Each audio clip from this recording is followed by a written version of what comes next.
Hello, आज बनवूया आपण वाटणाची डाळ. ही जर बनवली ना तर सगळ्या बाकीच्या डाळीची रेसिपी फेल आहे. तर चला तर पटकन बनवूया. त्यासाठी आपण 2 छोटे कप तूर डाळ घेतलेली आहे. ती स्वच्छ धुवून 1 तास भिजत टाकलेली होती.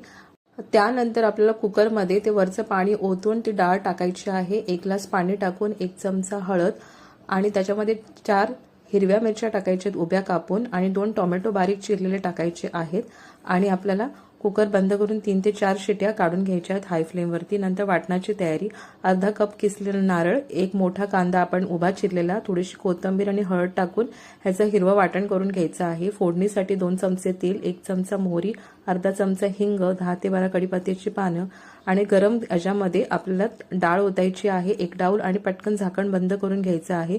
नंतर झाकण बाजूला करून शिजवलेली डाळ टाकायची आहे. त्याच्यावरती वाटण टाकायचं आहे हिरवं, व्यवस्थित ढवळून घ्यायचं आहे पाणी टाकून. जेवढी गरज आहे त्याप्रमाणेच पाणी टाका, जास्त पाणी ओतू नका.